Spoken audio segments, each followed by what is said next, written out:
आप परम पद नहीं जानते हैं, मोक्ष नहीं जानते हैं, तो जैसे आप सुरक्षा, सुख, व्यवस्था को लेकर के आप देश विदेश जाना चाहते हैं कि मुझे अच्छी धनराशि मिले, वहां अच्छी सुरक्षा व्यवस्था हो, खूब सुख भोगे, इसी लालसा से आप देश विदेशों में भटकते हैं। तो आप परम पद को ऐसा समझिए, वो ऐसा देश है जहां दिव्य महल है, दिव्य कुंज निकुंजे हैं, और आपको वहां ऐसी देह की प्राप्ति होगी जिस पर काल का अधिकार नहीं है।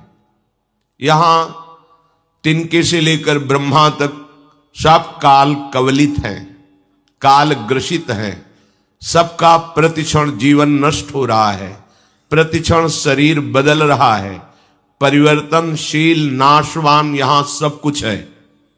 और वहां आपको ऐसे देह की प्राप्ति होगी जिसमें काल की कोई भी चाल नहीं चल पाएगी, चिदानंद देह, ऐसा महल जहां समस्त ऋतुएं अपने आप सुख प्रदान करती हैं। जब जो ऋतु की चाह हुई वही ऋतु अपना प्रभाव, और वो ऋतु भी चिदानंद, प्राकृतिक नहीं। भोजन दिव्य अमृत रस से पगा हुआ, प्यारी जू प्यारे जू की उच्छिष्ट से युक्त महाअमृत दृश्य भगवान शंकर और नारायण भी ललचाते हैं, ऐसा दृश्य। शिव श्रीपति यद्यपि ललचाही, मन प्रवेश तिन्हों को नाही, निगमागम की कौन चलावे, महाविष्णु के मन नहीं आवे। यारस को तबही अधिकारी, कृपा करें जब राधा प्यारी। वो कृपा हो गई है, नहीं आप वृंदावन में प्रवेश भी नहीं पा सकते, मन से भी नहीं सोच सकते। अगर आप तन से वृंदावन आए हैं तो महारानी लाडली जो आप पर कृपा कोर कर दी, श्री राधिका कृपा बिन सबके मनन अगम्य, कृपा है आपके ऊपर। सुख के लिए तुम भागते हैं तो तुम्हें ऐसे सुख की प्राप्ति होगी जहां सुख समुद्र स्वयं प्रभु श्री कृष्ण और प्रेम समुद्र का सार लाडली जू प्रतिपल दुलार करती हैं अपने शरणागत को। दासी वत्सला कर ही राधा, ऐसे अपने घर वाले होंगे। संपूर्ण समुदाय प्रेममय, खग मृग पशु पंछी लता वैभव प्रेम, भूमि स्वर्णिम रत्न से जगमगाती हुई दिव्य चिदानंद, दिव्य चिदानंद। जैसे ब्रजलीला में नंदोत्सव हो रहा है तो 84 कोस के सब ब्रजवासी जन पधारे हुए, कितना बड़ा होगा घर बाबा का, नंद बाबा का आंगन कितना बड़ा होगा, पर वो चिदानंद है तो संपूर्ण ब्रजवासी समा गए पर आंगन खाली ही रहा। यह है चिदानंद चमत्कार। वहां कभी मरना नहीं है, बुढ़ापा नहीं आना, हर समय नव किशोर शरीर रहेगा। किसी कामना की जलन नहीं, बिना कामना के महासुख लुटता घूमता है। अष्ट सिद्धियां नौ निधियां ऐसे मारी घूमती हैं, मोक्ष भटकता रहता है, कोई स्वीकार नहीं करता। वहां चलने की तैयारी कर रहे हैं। आप समझो इसी सुख के लिए तो आप कहां जाएं, बोले अमेरिका जाएं, अमुक जगह जाएं, वहां अच्छा धन मिलेगा, अच्छी व्यवस्था मिलेगी। ये सब नाशवान है। हम तुम्हें निकुंज देश का परिचय देते हैं जहां माया काल कबहु नहीं व्यापे, इनकी पहुंच ही नहीं है। दुख अशांति क्लेश जन्म मृत्यु भय शोक विषाद हर्ष, इनका प्रवेश ही नहीं है। ऐसे देश की बात कर रहे हो, निकुंज देश है। जो आप चाह रहे हो उसकी संपूर्ण बहुतायत वहां मिलेगी, बस चलने की ठान लो। चलने की ठानने का तात्पर्य है अंदर से आपको तैयारी करनी होती है। जैसे आप अब भाई हम अमेरिका में रहेंगे तो उसके लिए हमें परिचय बढ़ाना पड़ेगा जो हमें अमेरिका का पास दिला दे। फिर हमें अर्थ की व्यवस्था करनी होगी जो वहां हम मकान खरीद सके, वहां अपनी व्यवस्था कर सके। हमें योग्यता चाहिए कि हम वहां कुछ कर सकें। बस ऐसे ही कुछ समझ लो। भगवत प्रेमी महात्माओं से परिचय बढ़ाओ, ये निकुंज का पास दिलवा देंगे। वहां के लिए धन इकट्ठा करो, परम धन राधा नाम। अपने भारत का पैसा रुपया भारत में चलता है, विदेश में जाओगे बदलना पड़ेगा, वहां का पैसा यहां बदलना पड़ेगा। तो निकुंज का जो पैसा है, धन है, वो परम धन राधा नाम। कितना राधा नाम एकत्रित किया उतने ही आपको लाभ मिलेगा। हमें निकुंज में अपनी जगह बनानी है।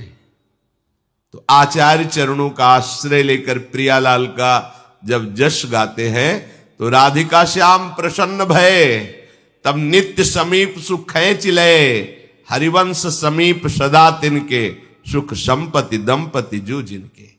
महासुख, उपासना की चरम सीमा, बिहारी बिहारिंजू के चरणों की आराधना, उपासना का परम फल, बिहारी बिहारिंजू के निकुंज में प्रवेश पा जाना।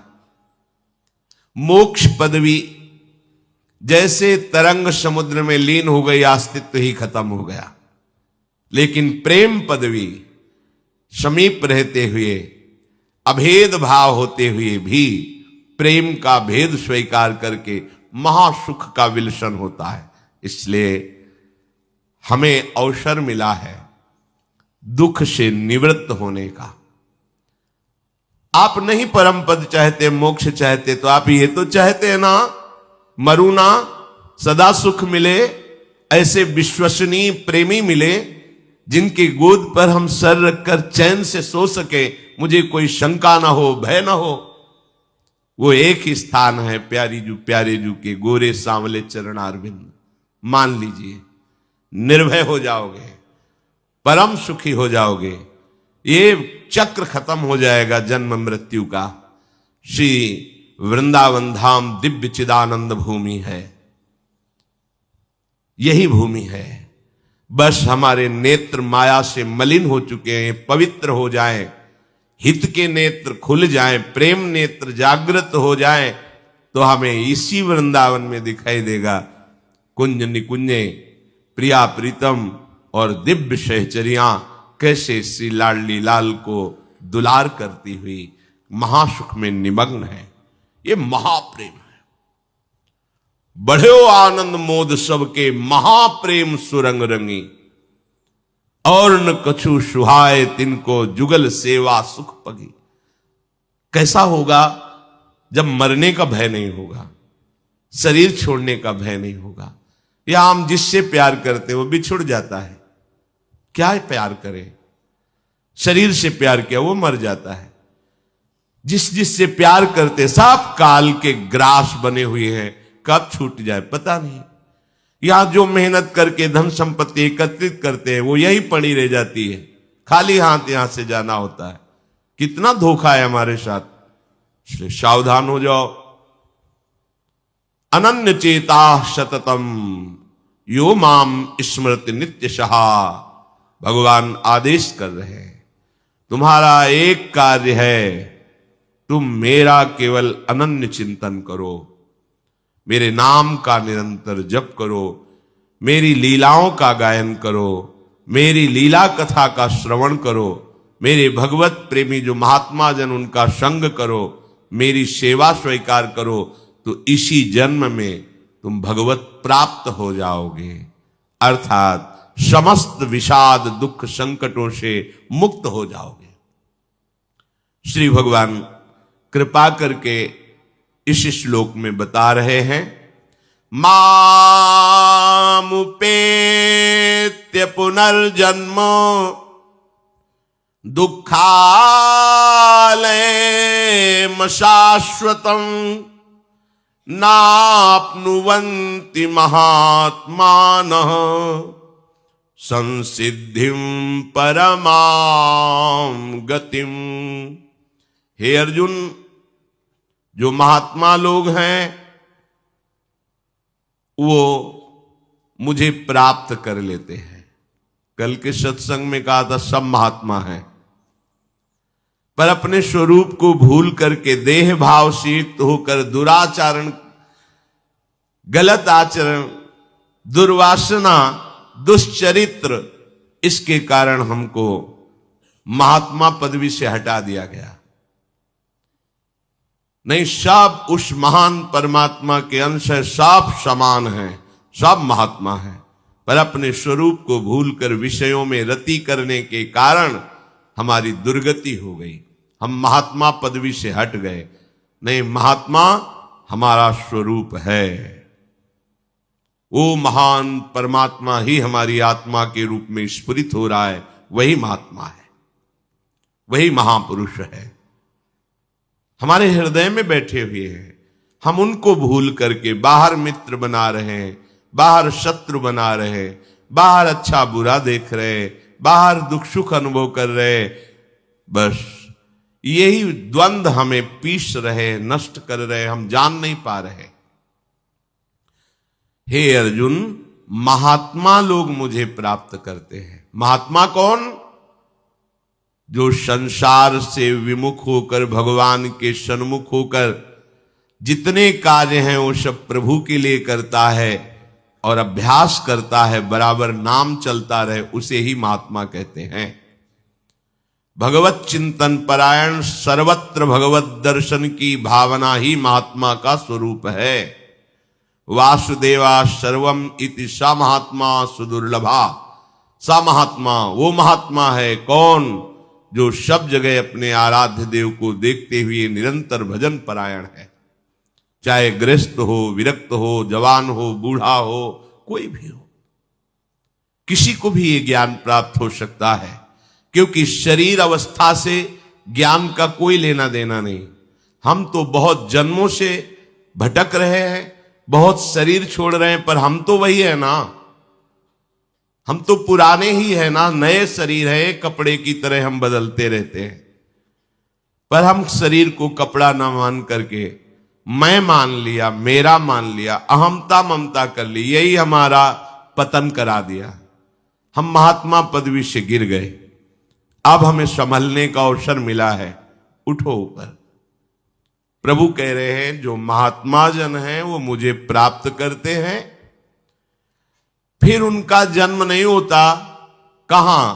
दुखालयम, इस दुख में। भगवान इसे दुखालय करें, आप सुख खोज रहे। कैसी मूढ़ता है, जिसने रचा है वो कह रहा दुखालयम, और आप इसमें सुख खोज रहे हैं और सुखी हो रहे हैं। ऐसे ही समझ लो जैसे कोई शराब पीकर नाली में पड़ा है, तो आपको कैसा लगता है? बेचारा पैसा भी खर्चा किया और देखो नाली में पड़ा है। पर उससे सुबह पूछो तो फिर वो पैसा एकत्रित करके ठेके में जाना चाहेगा। यही भगवान की विचित्र मोहिनी माया है। इस दुखालय में फिर उसका जन्म नहीं होता, क्योंकि यहां सब कुछ मशाश्वतम, नाशवान है। यहां सब कुछ नाशवान है।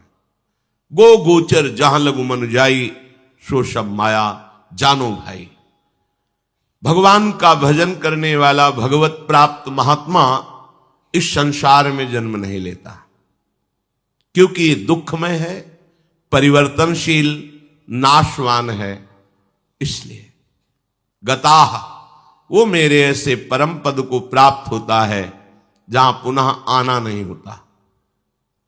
यद्गत्वा न निवर्तन्ते तद्धाम परमम मम, वो मेरे परम धाम को प्राप्त होता है जहां जाने के बाद फिर लौटना नहीं होता।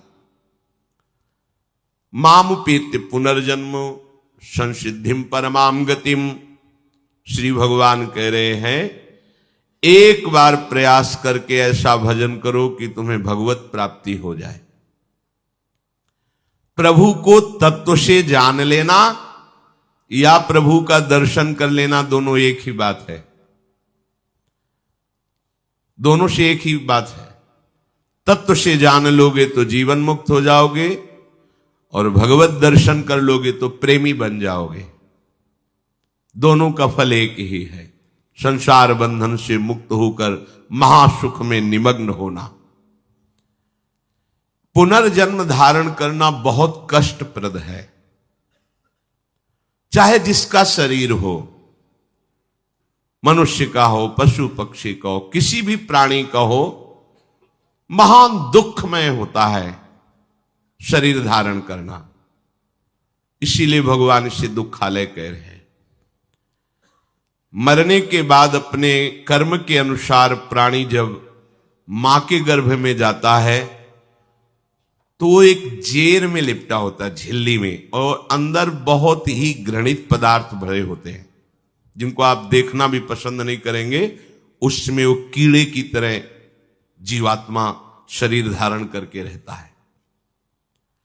जब उसको प्रसव वायु बाहर के लिए ढकेलती है, जेर से निकलता है, इसमें लिखा हुआ है जैसे किसी की जिंदा चमड़ी उतारी जाए तो कितना कष्ट होता है, ऐसे उसको कष्ट होता है मां की गर्भ से बाहर निकलने में, उस जेर से बाहर निकलने में। जो श्री भगवान का भजन नहीं करते उनकी क्या गति होती है? भगवान ने बताया कि जो महात्मा जन हैं वो मेरा भजन करके मेरे को प्राप्त होते हैं, उनका पुनर्जन्म इस संसार में नहीं होता। पर जो प्रभु से विमुख हैं, ध्यान से सुनिएगा, जो प्रभु से विमुख हैं, भजन नहीं करते हैं, भगवान के चरणों का आश्रय नहीं लिए हैं, उनकी क्या दुर्गति होती है, उनको कितना कष्ट भोगना पड़ता है।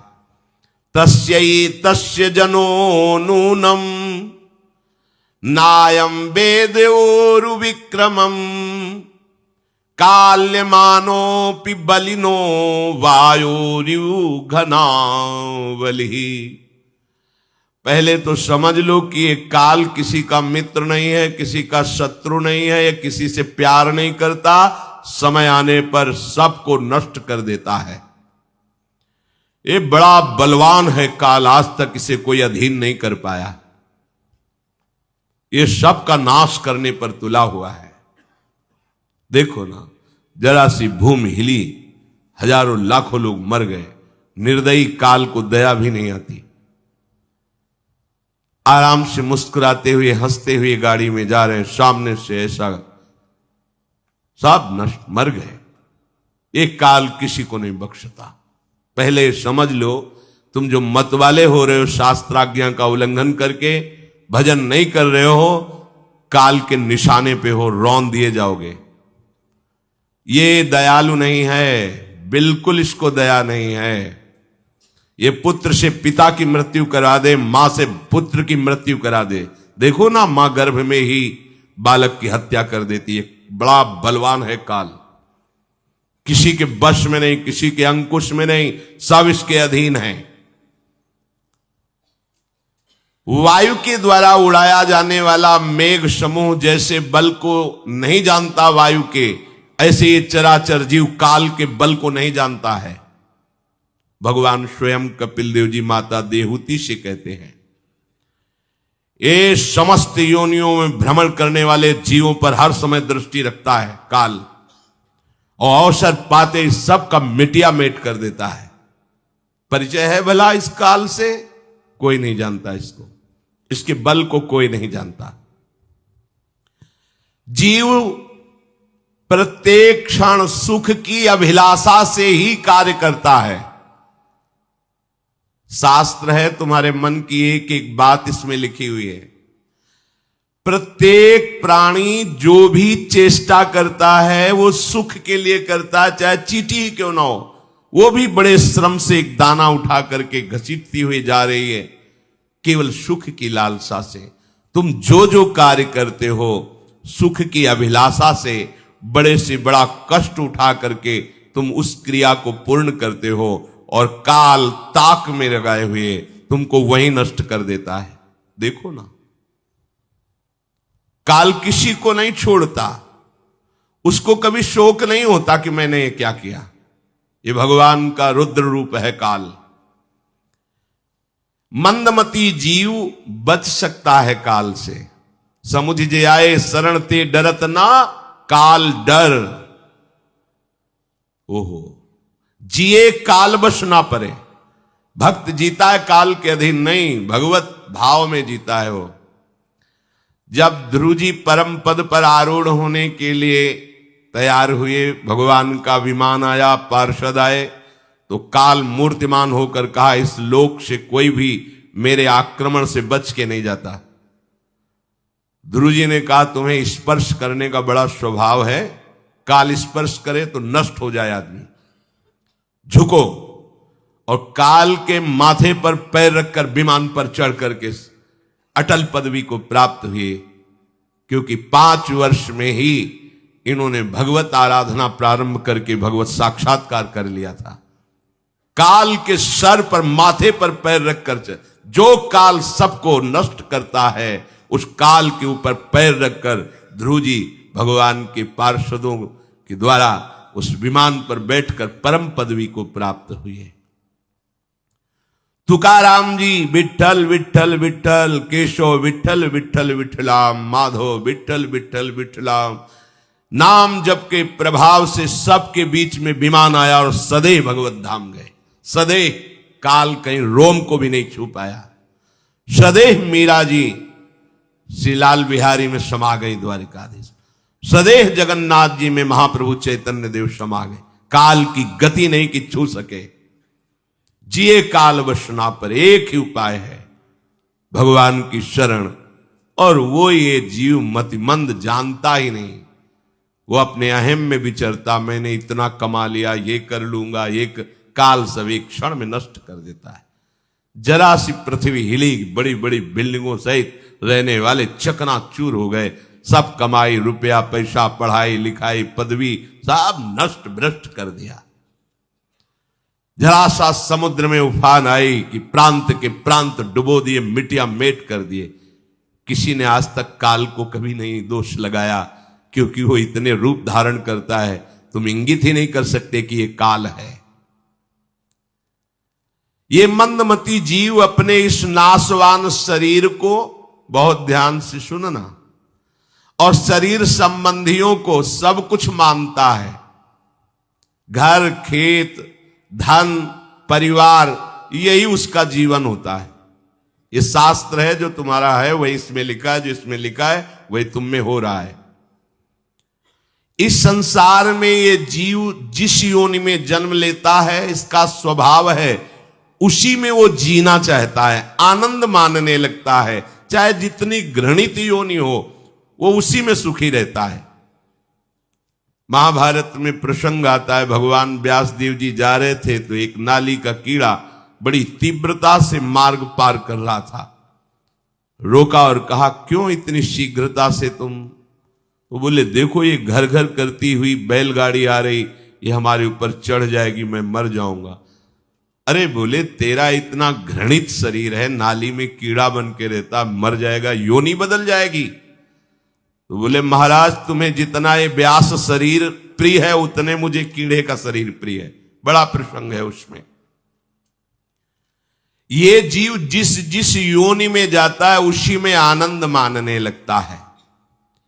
ये भगवान की माया से ऐसा मोहित हो रहा है कि ऐसे कर्म करता है जिससे नरक भोगना पड़े और नारकी योनियों में जाए, और वहां विष्ठादि कुंडों में, मवाद के पीप के कुंड, विष्ठा के कुंड में डाला जाता है, फिर उन्हीं का कीड़ा बनाकर यहां भेजा जाता है। हम ही तुम हैं, दूसरा कोई नहीं है। अब वो उन कीड़े की योनि को भी नहीं छोड़ना चाहता, वहां भी आसक्त होकर सुख मानता है। जैसे नृसिंह भगवान ने प्रहलाद जी को कहा कि तुम चाहते हो संसार का उद्धार हो जाए, लाओ तुम किसी को भी लिवा लो, मैं सीधे बैकुंठ ले जाऊंगा। जिससे बात करते तो कोई सीधे बैकुंठ जाने के लिए तैयार नहीं हुआ। कोई कहता कुछ समय दे दो, जो थोड़ा भावुक होते थे। कोई कहता क्या करेंगे बैकुंठ जाके, बेटी का ब्याह है, बेटा ऐसा ऐसा। कोई एक भी तैयार नहीं हुआ। गांव के बाहर निकले तो सूकरी बिष्ठा खा रही थी। बोले इससे ज्यादा दुख किसको होगा। सूकरी से कहा भगवान प्रकट हुए, कह रहे हैं धाम चलो, चल बैकुंठ। तो बोले मिलेगा बिष्ठा। बोले बैकुंठ में तो नहीं मिलेगा। बोले नहीं जाना बैकुंठ। वो बिष्ठा में इतना सुखी कि बैकुंठ जाने के लिए तैयार नहीं है। बिष्ठा आदि भोगों में ही वो सुख मान लेता है, छोड़ना नहीं चाहता। ये मूर्ख अपने शरीर को, स्त्री पुत्र गृह पशु धन बंधु बांधवों को इतना प्यार कर लेता है कि उसे लगता है कि बस ये सब हमारे समीप रहे, इससे बड़ा भाग्य मेरा और कोई नहीं हो सकता। अब इनके पालन पोषण की चिंता में इसका हृदय जलता रहता है। दुर्वासना से दूषित हृदय होने के कारण इसके हृदय में ज्ञान नहीं होता। परिवार का पोषण करने के लिए पाप करने लगता है, मनमानी आचरण, जैसे धन आवे वैसे। ध्यान रखना, यदि आपने किसी निर्दोष को दंड विधान किया है किसी पदवी पे बैठ के, या किसी असहाय असमर्थ को अपने बल के द्वारा रौंद करके तुमने धन लिया है, या छल कपट हिंसा के द्वारा तुमने धन लिया है, तो किसी दूसरे की जरूरत नहीं तुम्हारा नाश करने के लिए, वो धन ही पर्याप्त है। जो धन तुमने लिया है तुम्हें किसी दूसरे दुश्मन की जरूरत नहीं, वो धन ही तुम्हारा सर्वनाश कर देगा। देख लेना, देख लेना, खुद अनुभव कर लेना। इसी जीवन में तुम्हें अनुभव होगा कि मैंने बहुत गलत किया है। मरते समय तक तुम्हें बोध हो जाएगा कि तुमने क्या किया है। अभी नशा है तुम्हारे दिमाग में बल का, बुद्धि का, तो देख लो कुमार्गामी प्रवृत्तियों के द्वारा धन कमा के, पर जब इसका परिणाम आएगा तो रोते नहीं बनेगा, रोने लायक भी नहीं रहोगे, आंसू भी नहीं निकल पाएंगे, आह मचेगी हृदय में।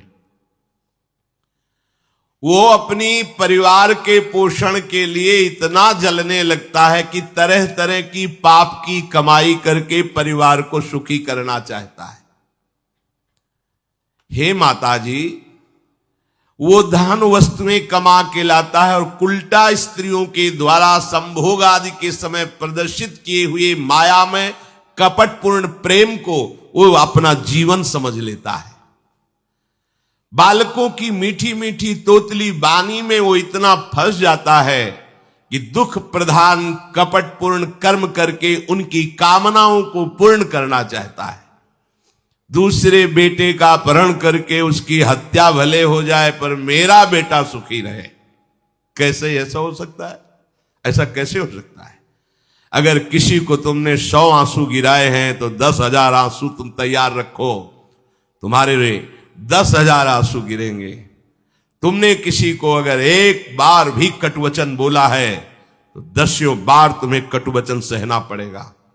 ये भूमि है, जैसे एक दाना फेंको तो सैकड़ों दाना पैदा कर देती, इसे कर्म भूमि कहते हैं। तुम्हारा कर्म बहुतायत होकर तुम्हें फल देगा, अच्छा या बुरा, जैसा कर्म किया है। अब वो सोचता है कि धन के द्वारा हम अपने और अपने परिवार के दुख का नाश कर लेंगे। इसी में वो सुख मानने लगता है कि एन केन प्रकारेण दंभ कपट पाखंड झूठ हिंसा दुराचार व्यभिचार, कैसे भी हो धन मिलना चाहिए। अब वो भयंकर हिंसा वृत्ति के द्वारा धन संचय करता है और अपने परिवार का पोषण करता है, जिसके फलस्वरूप उसके लिए नरक निश्चित हो जाता है। जीते जी ये अमुक नरक में जाएगा। जैसे कानून है, आप हत्या करोगे तो अमुक केस लगेगा, उसका परिणाम आपको फांसी या आजीवन सजा, ऐसी पहले से निश्चित है। ये कर्म करोगे तो आपको ये नरक मिलेगा, ये कर्म करोगे इतने कल्प तक। वहां वर्ष नहीं चलते, कल्प चलते हैं। स्वयं तो उनके खाने पीने से बचे हुए जूठे अन्न को खाकर सुख पाना, बच्चे का जूठा, परिवार का अच्छा लगा, मेरा परिवार, और वैसे ही दूसरे परिवार का नाश करके, हिंसा करके वो धन कमाता है। जब ऐसा कोई करता है तो बार बार प्रयत्न करने पर भी दुख हटता नहीं, दुख बढ़ता चला जाता है। लोभवश वो इतना अधीर हो जाता है कि उसे जीवन भार लगने लगा। अब क्या करूं, कैसे करूं? क्योंकि अधर्म के द्वारा कमाया हुआ धन कभी शांति प्रदान नहीं करता, सदैव दुख बढ़ाता रहता, विपत्तियां बढ़ाता रहता है। मंद भाग्य, मंद बुद्धि वाला पूरा जीवन व्यतीत हो गया अधर्म करते हुए, अब आया बुढ़ापा, चिंता छा रही है, लंबी लंबी सांसें ले रहा है, कोई उससे बात नहीं कर रहा है। जिनका पालन पोषण किया है वही पुत्र परिवार उसको देखना भी पसंद नहीं करते। खूब खूब खास के थूकता है बुढ़ा, घर के बाहर सब गंदगी फैलाए है।